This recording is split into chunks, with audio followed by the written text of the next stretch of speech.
వ్యక్తిగత కారణాల వల్ల 3 నెలలుగా పాఠశాలకు హాజరు కాని విద్యార్థిని తిరిగి చదువులోకి రప్పించేందుకు విద్యాశాఖ అధికారి సత్యనారాయణ స్వయంగా ముందుకొచ్చారు. తుర్కపల్లి మండలం దత్తాయిపల్లి జిల్లా పరిషత్ ఉన్నత పాఠశాలను తనిఖీ సందర్భంగా రమాదేవి అనే విద్యార్థిని తరచూ స్కూల్కి రాకపోవడం ఆయన దృష్టికి రావడంతో వెంటనే ఆమె ఇంటికి వెళ్లారు. విద్యార్థినితో పాటు తల్లిదండ్రులతో మాట్లాడి చదువు వల్ల కలిగే ప్రయోజనాలు వివరించారు. భవిష్యత్తులో విద్య ఎంత ముఖ్యమో అవగాహన కల్పించి తిరిగి పాఠశాలకు పంపాలని వారిని ఒప్పించారు.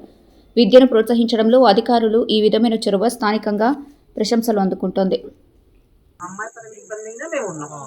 అది ఆడపిల్లల సమస్యలు ఉంటాయి కదా సార్, అవి ఉన్నా కూడా మాకు చెప్తే మేము బయటకు కూడా పంపం, మేము అరేంజ్ చేసేస్తాం. అక్కడ మీకు కావాల్సిన వసతులు కూడా ఏర్పాటు చేస్తున్నాం కదా.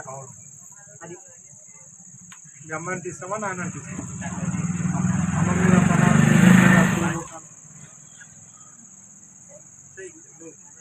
డాక్టర్ కావాలనుకుంటే చెయ్యి, లేదు నేను ఇక్కడనే ఉంటా, మా అమ్మలానే నేను కూడా నాయనలా కష్టపడతా, ఇక్కడనే ఉంటా అంటే చెయ్యి. చాయిస్ ఇది డైలీ పోతా చెయ్యి. మీ అమ్మ మీద ప్రమాణం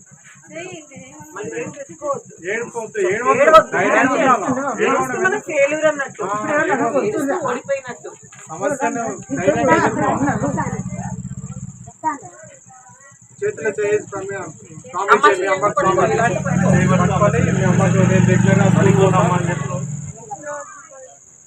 పంపియమ్మా. నువ్వు పనులలో నీతో తీసుకుపో.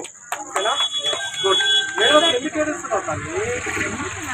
ఎందుకు ఏడుస్తున్నావు తల్లి?